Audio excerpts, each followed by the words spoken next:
Bueno, buenos días. Hoy es un día muy especial para todos nosotros. Desde la Universidad Javeriana, la Clínica de Oftalmología y el Centro Médico en Banaco. Hoy es la presentación final de Jesús, nuestro fellow, que hoy termina su año de entrenamiento. Y para nosotros ha sido muy placentero haber compartido con él este año. Ha sido una gran experiencia para todos nosotros. Jesús se ha desempeñado de una forma extraordinaria. Estamos muy contentos de haberlo tenido de nuestro fellow, Jesús. Le deseamos el mejor de los éxitos y sé que va a ser un gran exponente de la escuela de nosotros. Y de verdad que sí, te deseamos lo mejor. Jesús va a presentar su trabajo de grado y bueno, esto queremos compartir con ustedes.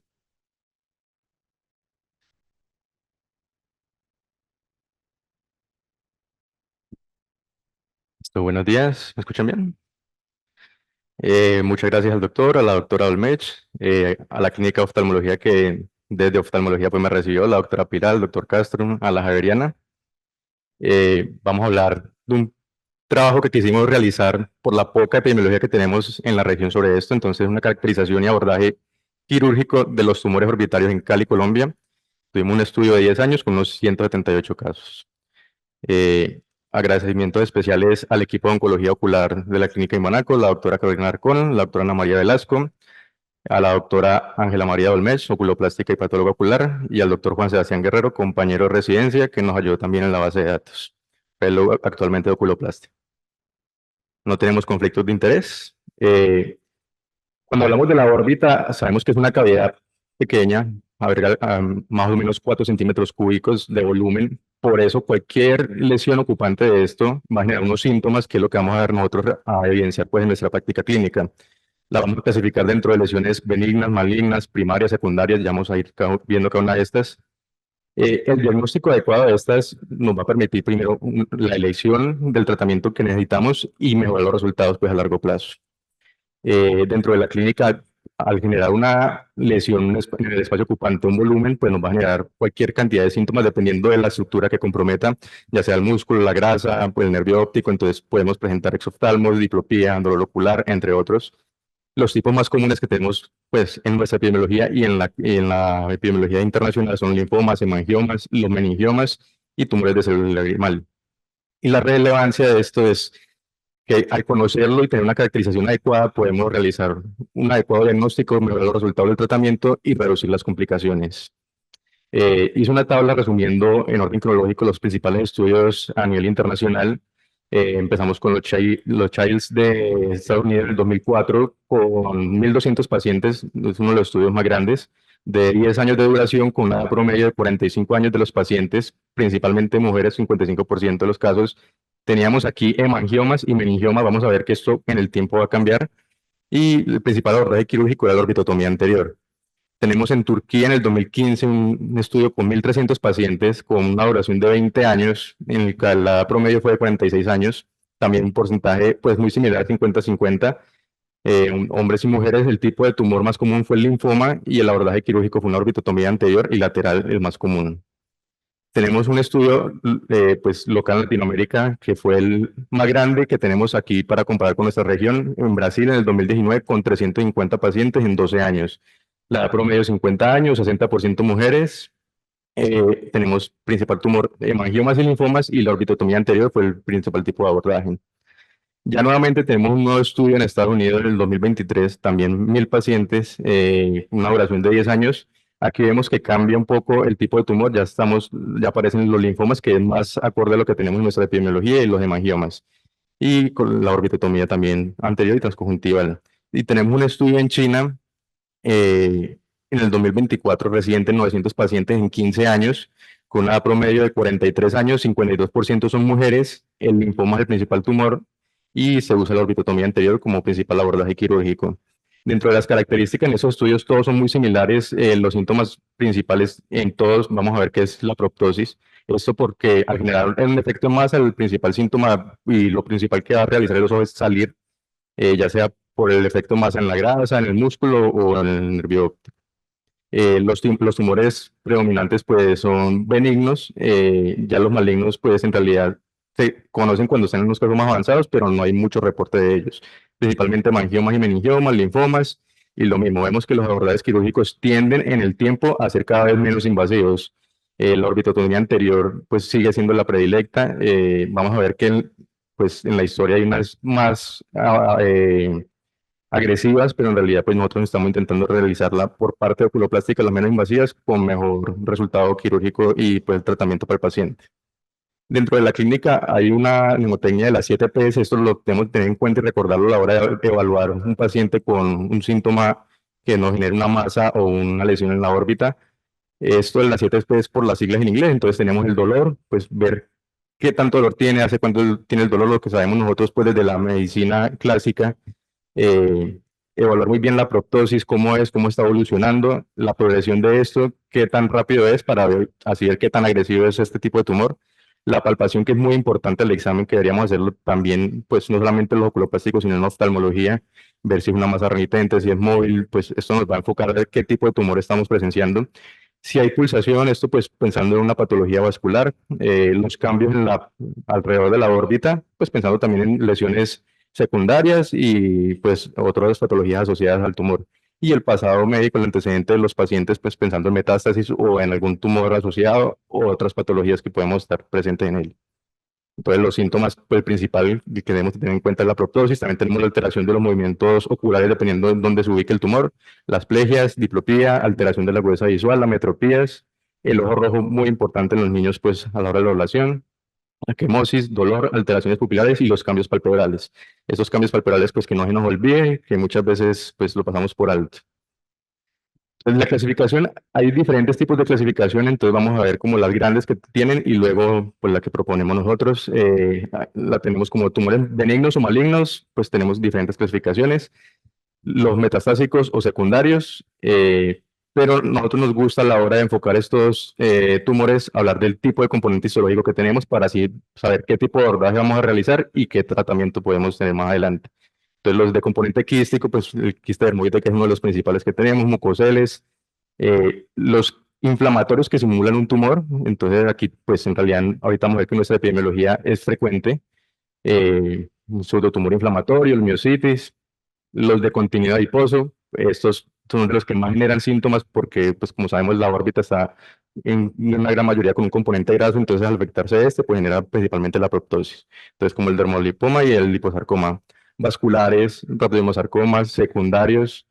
Esto es pues, muy importante el antecedente de los pacientes, pues para pensar en las metástasis y nunca olvidarnos de revisar muy bien la órbita y pues la retina. Los componentes de la glándula lagrimal, linfoides, del nervio óptico, pues periféricos como del nervios periféricos como los neurofibromas, óseos, histocíticos, melanocíticos y misceláneos, que vamos a ver que en misceláneos nosotros tenemos una gran cantidad de estos que son muy atípicos, pero nosotros tenemos al menos de un caso y ahorita lo mostramos. A la hora de realizar el manejo quirúrgico, lo más importante es saber el objetivo del manejo quirúrgico. Entonces, ¿necesitamos retirar todo el tumor por los síntomas del paciente o necesitamos solamente realizar una biopsia incisional, excisional? Entonces, desde esto ya sabemos cómo ubicarnos y qué tipo de abordaje vamos a realizar. Antes de hablar del abordaje quirúrgico propiamente dentro de la órbita, es importante saber qué tipo de abordaje y por dónde vamos a incidir. Entonces, eso es lo que nos va a generar una amplitud del campo quirúrgico y evitar las lesiones de las estructuras. Muy importante, una regla de oro en la cirugía de órbita es no cruzar el nervio óptico. Toda lesión que esté en el lateral, pues se incide lateral, se hace lateral. Lo mismo medial, superior, inferior, pero no cruzar a través del nervio óptico. Sí es necesario hacer cirugías combinadas, técnicas combinadas, pero no cruzarlo. Y conocer muy bien los espacios de la órbita. En nuestra práctica nosotros escogemos para los accesos orbitarios anteriores, aquí resaltado en verde, la incisión transconjuntival nos permite una adecuada anatomía, una adecuada disección y pues un resultado estético y quirúrgico pues muy bueno. Para las laterales nos gusta mucho la incisión a través del pliegue palpebral superior, se esconde, nos permite un adecuado campo a la hora de la cirugía y pues también tiene un resultado quirúrgico muy bueno. Y en las mediales tenemos diferentes dependiendo del tumor que tengamos y el tipo de cirugía que vamos a realizar, si es biopsia o si es retiro del tumor. Entonces aquí tenemos la transconjuntival o tenemos la frontoesmoidal de Lynch, que es cuando es tumores que están más mediales y necesitamos pues acceder a ellos. Entonces, para conocer ya los espacios de la órbita y saber cómo incidir en ellos, entonces debemos primero saber cuáles son los cuadrantes. Esto lo ubicamos las lesiones tanto en la imagen como en la clínica. Entonces, pasamos a través del eje pupilar una línea horizontal y vertical, entonces tenemos los 4 cuadrantes que conocemos, los superonasal, superotemporal, inferonasal e inferotemporal. Ya con eso nos vamos ubicando dónde está la lesión. Luego nos vamos a los espacios quirúrgicos. Entonces los espacios quirúrgicos los vamos a tener en dos grandes, los extraconales y los intraconales. Los extraconales son todo tipo de lesión que esté fuera del cono muscular. Entonces tenemos el cono muscular, los músculos extraoculares, y toda lesión que esté fuera de esta la podemos subclasificar en intraoral y extraoral. Intraoral, que está entre el músculo y la periórbita, y extraorales, que está ya pues propiamente en la pared orbitaria o empujando la periórbita, pero no está dentro de la parte dural. Las intraconales ya es toda lesión que esté dentro del cono muscular, entonces aquí lo clasificamos dependiendo de la ubicación, ya sea lateral, central o medial, o pues que esté comprometiendo todo el cono, totalmente intraconal. Entonces, mezclando este conocimiento con la profundidad de la órbita, vamos ahorita a conocer los tipos de abordaje. Entonces, la profundidad de la órbita la clasificamos según el eje del ecuador del ojo en anterior, medial y posterior. Entonces, vamos a hablar de los accesos de las lesiones de la órbita. Entonces, los accesos de las lesiones orbitales anteriores son todas las que están aquí resaltadas en rojo. El acceso a las lesiones mediales profundas, a las lesiones laterales profundas, a las del apex de la órbita, y vamos a hablar también de las orbitotomías combinadas. Entonces, antes de hablar de esto, recordemos la técnica quirúrgica en la órbita. Algo muy importante, pues que siempre nos recalcaba el doctor Gallón, era una adecuada exposición. Nos va a ver muy bien el paciente y ver muy bien dónde estamos, es lo que nos va a permitir un adecuado resultado quirúrgico. No es solamente entrar, buscar, tocar y sacar, sino que es conocer muy bien la anatomía, disecar e ir viendo. Entonces, muy importante la disección, tener una adecuada hemostasia, somos oculoplásticos, o sea, tenemos que tener limpio el campo quirúrgico e ir buscando nuestras estructuras, y una adecuada manipulación del espécimen. Aquí pues traigo esta imagen para recordarles, pues la técnica en órbita es no solamente entrar, sino que ir haciendo un baloteo, ir empujando los tejidos, con la siguiente mano ir empujando también el otro. Entonces ahí vamos abriendo el campo y vamos pues evidenciando muy bien la lesión que estamos buscando. Entonces vamos a hablar primero del acceso a las lesiones de la órbita anterior. Entonces, este enfoque es ideal para tratar todas las lesiones que están localizadas en la región anterior de la órbita, como tumores benignos o abscesos. Entonces, las ventajas es que tiene un buen acceso a las lesiones anteriores, menor riesgo de complicaciones estéticas. Las desventajas es que está limitado solamente a las lesiones pues, ubicadas anteriores, pues nos limita pues, en el apéndice de la órbita. En nuestro estudio, que ahorita lo vamos a mostrar, evidenciamos un porcentaje de uso a través del pliegue palpebral superior del 35%, transconjuntival 25%, que según la literatura las técnicas de acceso anterior incluyen tanto la incisión subciliar como la transconjuntival. Nosotros la subciliar en realidad por la anatomía y por la pérdida de los tejidos de los campos, pues en realidad no lo usamos mucho, pero estamos muy en relación con la epidemiología internacional, con la incisión transconjuntival y la del pliegue palpebral superior. Dentro de estas técnicas tenemos entonces el acceso a través del pliegue palpebral superior, a través de la conjuntiva del párpado inferior, y está descrito el transcutáneo, o sea, subciliar, pero pues en realidad no lo usamos mucho. Entonces, lo que está aquí marcado en color, el tipo de lesiones en las que vamos a incidir. Entonces, es una paciente que nosotros tenemos de 27 años, ella es procedente del Valle del Cauca, consultó por un cuadro clínico con un año de evolución, de aparición de una lesión móvil, indolora, no adherida a planos profundos en párpado superior del ojo izquierdo. Pues entonces se evidenció la lesión. En la imagen, pues una imagen circunscrita que nos evidenciaba una lesión quística. Se escogió como abordaje aquí delineado en verde a través del pliegue palpebral superior. Se obtuvo totalmente pues el espécimen, un quiste dermoide, nos informó la patología, con un adecuado resultado quirúrgico. Este es para explicar el acceso transconjuntival a través del párpado inferior. Esta fue una paciente de 73 años, de 2 meses de evolución, que consultó por dolor intenso, pérdida de la huesa visual, desviación ocular, con un desplazamiento del globo ocular hacia lateral. Teníamos una imagen poco definida, con una masa que estaba renitente, adherida a planos profundos, dolorosa al tacto, en la imagen un realce heterogéneo que tenía unas medidas de 25 por 19 por 19 milímetros. Entonces, aquí veíamos que desplazaba el globo ocular hacia el lateral. Entonces, la idea de este tipo de abordaje fue tomar biopsia de la lesión. Nos arrojó un carcinoma esquemocelular. Esta paciente posteriormente fue llevada a exenteración de la órbita por el tipo de tumor que teníamos. Pero aquí vemos que también estos abordajes nos sirven no solamente también para tratamiento, sino para el diagnóstico. El acceso a las lesiones mediales profundas, entonces las ventajas es que nos permite una visualización directa de las estructuras que están más profundas en la órbita con un menor riesgo de las lesiones en las estructuras importantes. Es técnicamente más desafiante, sin embargo, pues es la adecuada para este tipo de tumores. El porcentaje de uso en el estudio de nosotros, incisional medial transconjuntival, fue el 20%, endoscópica un 10%. Se estima que el acceso a las lesiones mediales profundas se realiza en un 15% de los casos en la literatura internacional y concuerda pues con lo relacionado en nuestra práctica local. Entonces, él lo demarcado aquí en color, el tipo de lesión donde va a estar ubicada. Las técnicas que usamos es la orbitotomía anterior medial transconjuntival. Está descrita la orbitotomía anterior vertical con división del párpado superior. Por la anatomía y por pérdida de tejidos y funcionalidad no la usamos. Está descrita también la orbitotomía anterior transcaruncular, que sí la usamos, y la anterior frontoelmoidal transcutaneado del Lynch, que también la usamos. Entonces, este es un paciente para describir la orbitotomía anterior medial transconjuntival de 35 años con 10 meses de evolución de disminución de la agudeza visual, proptosis y desviación del globo ocular hacia lateral. Entonces vemos las lesiones, en las imágenes vemos que no solamente está ocupando la órbita, sino que también está en fosa cerebral, seno estenoidal, seno cavernoso y el maxilar izquierdo. Entonces aquí delineado en verde vemos el tipo de incisión que realizamos a través de la conjuntiva. Vamos disecando los planos y la idea de esta cirugía era también tomar una biopsia.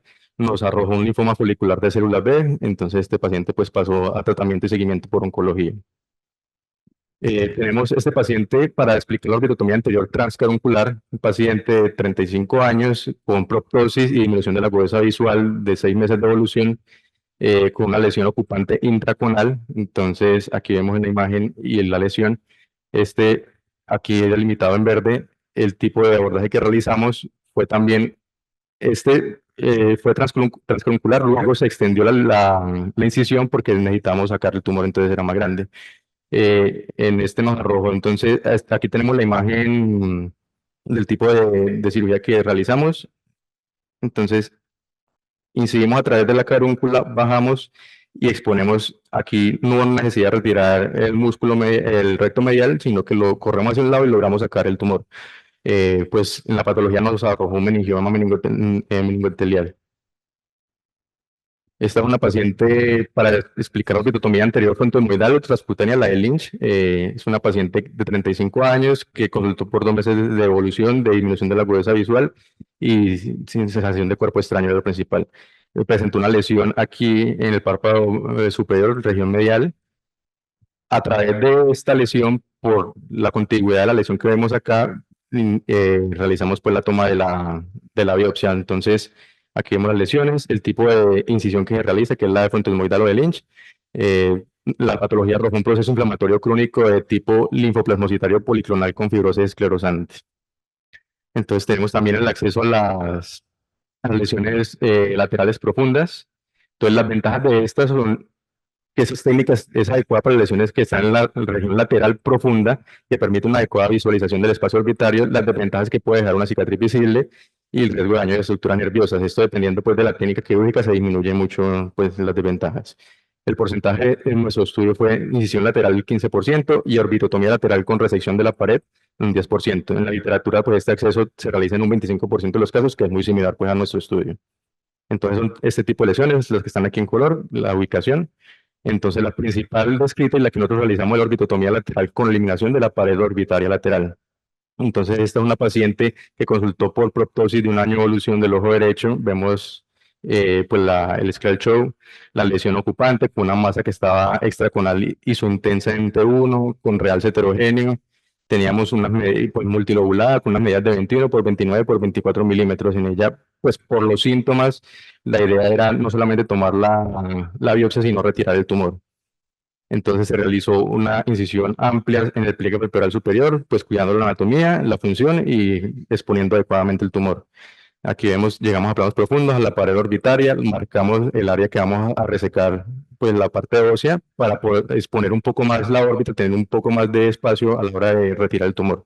Entonces vemos cómo hacemos la marcación, con sierra eléctrica realizamos el retiro óseo de la pared lateral, obtenemos el tumor, que fue un tumor fibroso solitario que nos reportó la patología. Posteriormente pues se coloca nuevamente con placas el fragmento óseo y tenemos un adecuado resultado estético y funcional del paciente. Este es un paciente de 45 años, también se llevó a una orbitotomía lateral con resección de la pared. De un año de evolución, tenía un antecedente de síndrome de plaquetas pegajosas, un dolor intenso. Por lo del dolor intenso es que he llevado cirugía y se intentaba pues realizar el retiro total del tumor. Teníamos una masa intraconal de 15 por 12 por 16 milímetros, no tenía ningún otro síntoma aparte pues del dolor ocular, entonces por eso se lleva. Aquí tenemos la cirugía, entonces se marca, se incide hasta la pared lateral, se marca y con la sierra eléctrica se realiza el retiro del fragmento óseo. Entonces aquí vemos cómo se retira. Exponemos adecuadamente, tenemos más espacio también en la órbita. Realizamos el baloteo para ir llegando hasta donde está la lesión. Que nos cargue.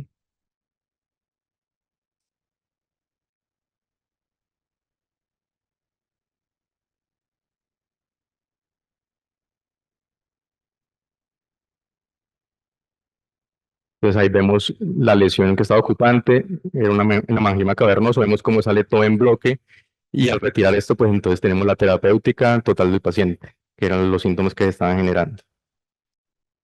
Posteriormente se cierran los planos, se realiza el cierre nuevamente, la posición nuevamente del fragmento óseo y el cierre cutáneo. Entonces ahí vemos el espécimen. Otro acceso que tenemos es al ápex de la órbita. Las ventajas es que es un acceso directo a las lesiones del ápex, ideal para tumores o enfermedades invasivas. Desventaja es que el procedimiento es invasivo, normalmente es en compañía de otras especialidades, neurocirugía, otorrino, y requiere una planificación quirúrgica detallada. El porcentaje de uso en el estudio fue una incisión transcranial del 10%, orbitotomía transfemoral del 5%, muy similar al 15%, al 5% pues, de los casos de la epidemiología internacional. Están descritos dentro de estos la incisión transcranial y la transestenoidal. Pues en realidad estos no es un procedimiento solo oculoplástica, sino que lo realizamos en compañía de otorrino o de neurocirugía. Son ya lesiones pues, del ápex muy profundas que requieren un manejo en conjunto. Teníamos una paciente de 45 años con 2 semanas de evolución de dolor intenso. Vemos que es una lesión que no solamente está ocupando la órbita, sino el seno. Entonces, en conjunto con otorrino es llevado a cirugía. Es un tipo de abordaje que pues, no conocemos mucho nosotros, pero entonces el doctor Gallo lo realiza en conjunto con otorrino. Se conoce como abordaje de Weber-Ferguson. Aquí lo ideal es exponer un poco más la lesión. Entonces vemos aquí delimitado en rojo la incisión. Abrimos el plano, entonces tenemos un abordaje más adecuado para ese tipo de tumores. Esta paciente pues, fue llevada a cirugía, se obtiene el espécimen, fue reportado como osteoma. A los 2 años la paciente reconsulta nuevamente por síntomas oculares, se toma la biopsia y ya pues vemos un osteosarcoma, por lo que es necesario llevar la exenteración de la órbita. El acceso a las orbitotomías combinadas, las ventajas de estas es que nos proporciona acceso extenso a la órbita, versatilidad por el manejo de las lesiones. Aquí si tenemos lesiones que son difíciles de abordar por una sola de estas técnicas, pues entonces podemos combinarlas y jugar con esto para tener un adecuado campo quirúrgico y poder sacar la lesión sin comprometer las estructuras. Entonces el porcentaje de uso en el estudio fue la orbitotomía combinada el 10% y las orbitotomías combinadas se utilizan en un 10% de los casos, lo que coincide pues con la literatura internacional. Entonces estas pueden estar ubicadas en cualquier parte de la órbita, comprometer diferentes planos quirúrgicos, por lo que es necesario pues realizarlas combinadas. Principalmente usa la orbitotomía lateral y medial combinada o la lateral y transconjuntival combinada. Entonces, en esta paciente de 69 años con un antecedente de proptosis, ella debe haber sido llevada a biopsia de esta lesión extrainstitucional, reportó negativo para malignidad, nuevamente reconsulta, por lo que la llevamos a cirugía. Por el tipo de ubicación, intentamos tomar una biopsia pues, de los diferentes componentes, teniendo ya el antecedente que era negativo, entonces necesitábamos tomar una biopsia amplia, por lo que realizamos una incisión transconjuntival inferior y la lateral, la orbitotomía lateral. Entonces aquí la combinamos a poder tomar biopsia de las diferentes partes y tener un adecuado reporte. Entonces teníamos pues la lesión que era grande, 30 por 16 milímetros en el plano axial, estaba desplazando el nervio óptico, entonces aquí también era importante no atravesar el nervio óptico, pero para obtener la patología de las diferentes partes, entonces combinamos las técnicas. Entonces aquí pues vemos resaltado en verde a través del pliegue palpebral superior y transconjuntival. En ambas se incide y en ambas se toma la biopsia. Entonces vamos a hablar del estudio que realizamos en conjunto con el doctor Gallón, la doctora Carolina Arcón, la doctora Ana María Velasco y el doctor Juan Sebastián Guerrero. Es 10 años de casos, tenemos 178 casos en total de los que realizamos. Los objetivos de este estudio era caracterizar demográficamente a los pacientes con tumores orbitarios en Cali, incluyendo edad, género y lugar de origen, describir todas las manifestaciones clínicas frecuentes en los tumores orbitarios, determinar qué tipos de tumores orbitarios eran los más comunes y la prevalencia que teníamos en el estudio, analizar los diferentes abordajes quirúrgicos utilizados en el tratamiento de tumores, establecer la localización de los tumores de la órbita y cómo influía esto en la selección de las técnicas quirúrgicas y resaltar la necesidad de futuras investigaciones en Colombia para mejorar el diagnóstico y también el tratamiento de estos tumores orbitarios. La metodología de este estudio fue, el total de pacientes fueron 292 pacientes con el diagnóstico de tumor orbitario benigno o maligno de las historias clínicas. Incluimos 178 pacientes, esto con el fin de excluir los que la primera cirugía fue una exenteración de la órbita o una enucleación, para así describir muy bien el tipo de abordaje quirúrgico que teníamos en la órbita con los que realizamos. El periodo de estudio fue del 2013 al 2014 en Cali, Colombia, en la clínica de tercer nivel. El diseño del estudio fue descriptivo retrospectivo y fue realizando historias clínicas de los pacientes. Los criterios de inclusión fueron los pacientes que tenían las historias completas con un diagnóstico de tumor de la órbita benigno o tumor de la órbita maligno. Excluimos todos los pacientes que tenían casos con datos incompletos o que habían sido tratados con exenteración o enucleación inicial como abordaje. Las variables que usamos son demográficas, edad, género y origen geográfico. Las clínicas, los síntomas como exoftalmos, pérdida de la visión, estrabismo, dolor ocular y la tosis palpebral. Las histopatológicas, el tipo de tumor histológico que nos reportaban en patología. Y las variables quirúrgicas, el tipo de abordaje quirúrgico. Entonces ahí tenemos los diferentes tipos. El análisis fue un análisis descriptivo de frecuencias y porcentajes de datos clínicos y patológicos. Se realizó con el programa IBM de estadística y se realizó una técnica de imputación de datos para todos los faltantes y tomamos solamente los completos para el análisis de los datos. Entonces los resultados fueron, según el género del sexo, tenemos mayor porcentaje en la mujer, un 58,4%. La localización procedente principalmente el 87,1% del Valle del Cauca, pero vemos que tenemos remisión de pacientes de diferentes departamentos del país e incluso un paciente que venía remitido de Venezuela. La media de edad fue 47,34 años, vemos que van desde el año de edad hasta los 92 años de edad y tenemos que los pacientes menores de edad fueron 23 pacientes, un 12,9%. Principal síntoma en el 68% de los casos fue el exoftalmos, estrabismo en 30%, tosis palpebral menor cantidad, dolor ocular y pérdida de la visión. La lateralidad pues también la describimos, mayor en este caso el ojo izquierdo, pero pues en realidad no tenía significancia estadística. El diagnóstico histopatológico, pues aquí tenemos todos los descritos en nuestro estudio, vemos que es una gran cantidad, muy variado y muy similar a la epidemiología internacional. Entonces, el principal, el 16,9% de los casos, el linfoma orbitario.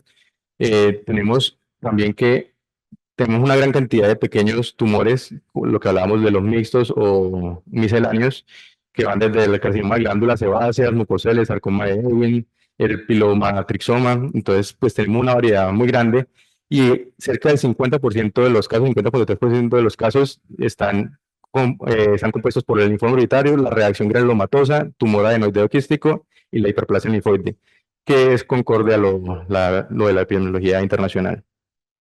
Entonces, lo que hicimos para describir los abordajes quirúrgicos es hacer una tabla en la que exponíamos dónde estaba la ubicación según la profundidad del eje del ecuador del ojo, la lesión. Entonces, si estaba una lesión anterior, central o posterior, o si estaba comprometiendo toda la órbita. Según este tipo de ubicación, qué tipo de abordaje quirúrgico realizamos. Entonces, de todos los tumores de los 178, esos 62 casos, que es el 34,8% de los casos, fueron orbitotomía anterior a través del pliegue palpebral superior, lo que nos indica que cada vez estamos usando técnicas menos invasivas con una adecuada respuesta quirúrgica. Tenemos en la siguiente, en epidemiología, pues la orbitotomía lateral con remoción de la pared.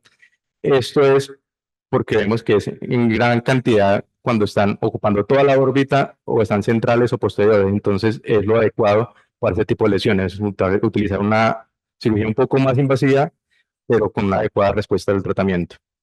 Y la orbitotomía combinada para este tipo de lesiones que ya eran más un componente, como vemos acá, en toda la órbita. Esto con el fin de colocar o tomar la biopsia de las diferentes partes del tumor o intentar sacar, pues, un bloque en la lesión.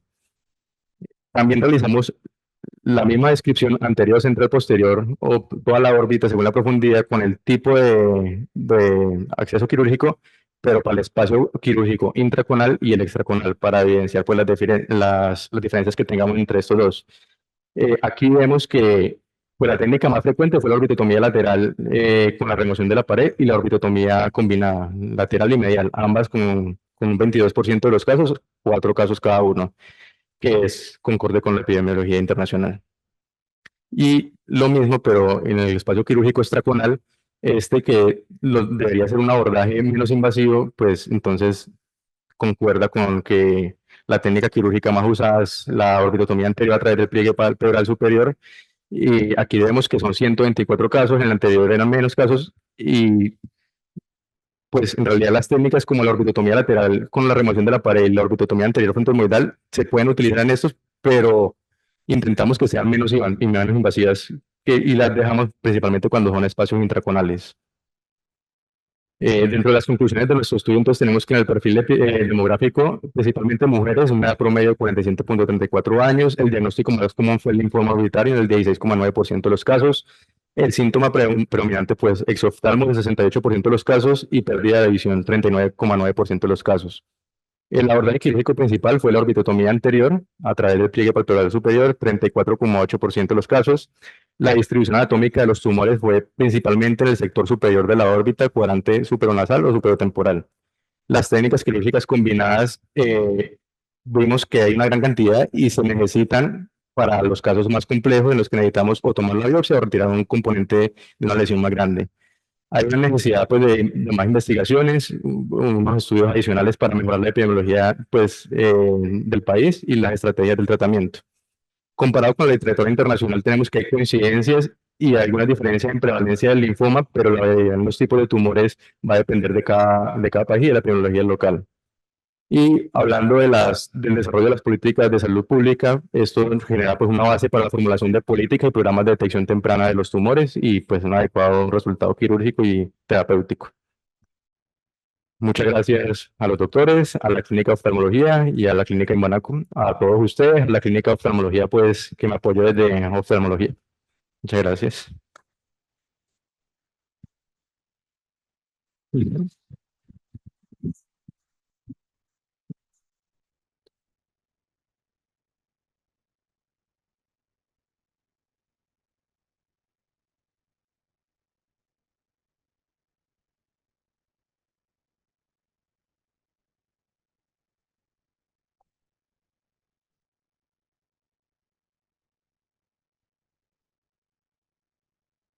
Bueno, buenos días a todos. Felicitaciones, Jesús. De verdad, un trabajo excelente. Y al doctor Gallón, em, pues muy contentos de que termine el año. Le fue excelente, un excelente alumno. Em, yo tengo una preguntita acerca en el estudio. Había en uno de los cuadros, decía que había algunos tumores sin registro. ¿Esos cuáles son? Primero, más o menos en 2013 o 2014 que estaban en físico, Ya, la historia. Entonces lo que hizo fue la imputación de los datos y ya. hacer análisis. O sea que esos no tienen patología. Pues están en físico que no la hemos conseguido. Ah, ya, perfecto. Y la otra es en el estudio final, o sea, digamos, para tener como una base de datos de todos los tumores, ¿sí? ¿Ustedes piensan incluir de pronto los que llegaron también para exenteración? Ah, bueno, perfecto, porque eso me parece interesante. Ah, querían separarlos por la técnica quirúrgica. Pero digamos para la parte epidemiológica, interesante tenerlos todos, porque ya, y eso compara, ¿cómo compara eso con los estudios en la literatura? ¿Ellos también lo hacen así o lo hacen?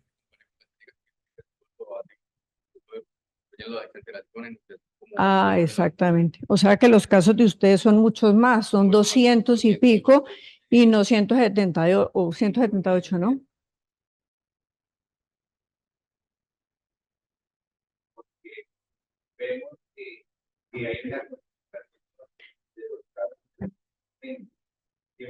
Claro.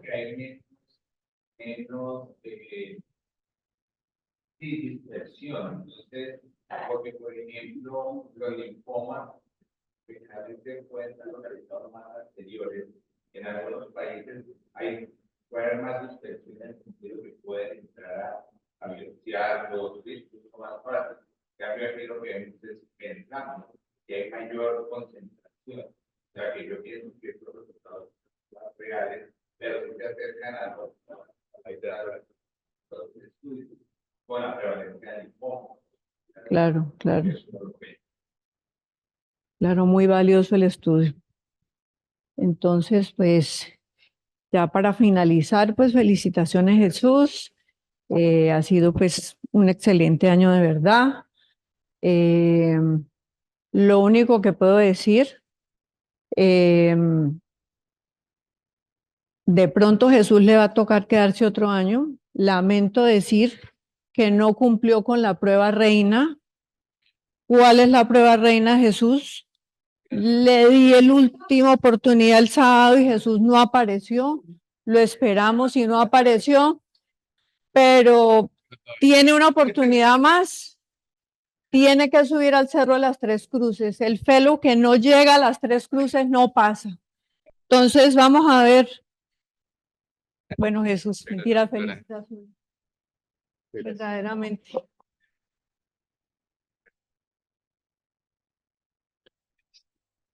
Para mí es un placer entregarle con la doctora Dolmesh este diploma a Jesús, que le da su reconocimiento de un muy buen entrenamiento que tuvo y de verdad que sí, va a ser un excelente profesional y estamos muy orgullosos.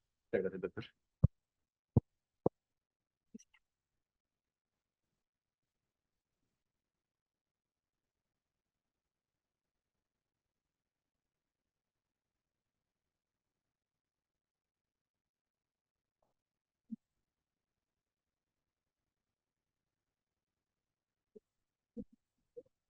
El doctor Villamizar quiere decir algunas palabras.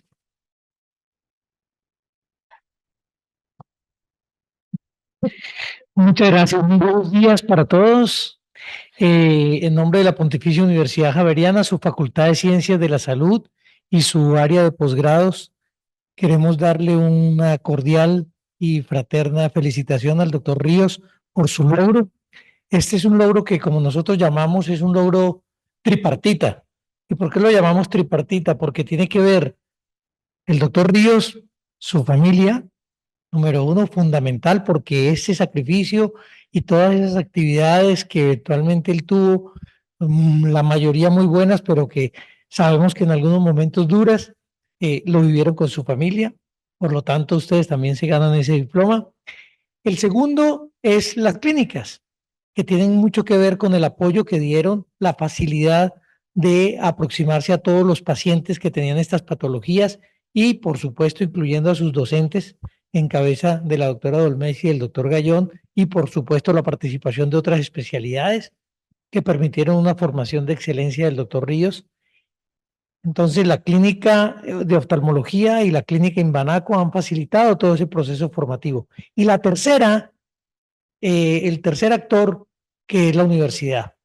Y nosotros, pues obviamente agradecemos tanto a estudiantes como profesores, como familias, la confianza que han tenido en nuestra institución de educación superior, lo cual le apunta, como ustedes bien saben, a tener un nivel de excelencia que tenga al mismo nivel tanto el aspecto científico, como lo ha mostrado el doctor Ríos en su presentación y en el transcurso de toda su formación durante este año, pero también para nosotros como Universidad Javeriana y como regentada por una comunidad religiosa, pues nos interesa mucho la parte humana. En ese sentido, queremos hacer también énfasis que están al mismo nivel y por lo tanto las características personales de sus docentes, específicamente pues en cabeza de la doctora Dolmes y el doctor Gallón, que son unas excelentes personas, son personas que se aproximan adecuadamente no solamente a sus estudiantes, sino a sus pacientes. Todo eso lo está aprendiendo la persona que se está formando y por lo tanto eso forma parte de todo ese programa que se ha instaurado acá. De tal manera que no me resta más que decir que para la Universidad Javeriana es un gran orgullo tener una persona de formación como lo ha demostrado usted, doctor Ríos, y que le auguramos pues muchos éxitos y que no se olvide de que esta sigue siendo su casa, esta Clínica de Oftalmología, Clínica Imbanaco y por supuesto la Pontificia Universidad Javeriana. Nuevamente mil gracias a todos y felicitaciones y buen día. Bueno, yo siempre me tomo el micrófono porque para mí, y hablando de la parte humana, para mí es muy emocionante ver cómo alguien como Jesús, que empezó como ustedes que acaban de empezar, los residentes, a hacer su formación como residente y luego se gradúa como fellow, está teniendo una presentación absolutamente brillante de los casos que ha tenido a su cargo con los docentes. Ver ese crecimiento a través de los años es muy emocionante porque implica que estamos haciendo las cosas realmente para darle a todos los que comienzan un mejor futuro. No tanto para orgullecernos nosotros, sino para que cada uno de ustedes tenga un mejor futuro y tenga una mejor proyección a nivel de Colombia. Como por ejemplo todos estos pacientes no son solo de Cali, sino del suroccidente colombiano. Y cuando hicimos el documento maestro para el registro calificado, como decíamos que queríamos influir y ver realmente la universidad quería poner ese programa de residencia para mejorar la salud del suroccidente colombiano y eso lo estamos logrando. Entonces, para mí es muy emocionante saber que Jesús nos va a representar en Medellín, va a estar muy bien acompañado, por allá iremos nuevamente a verlo y esperamos seguir juntándonos en todos los congresos y en todas las ocasiones.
Bueno, seguimos el trabajo.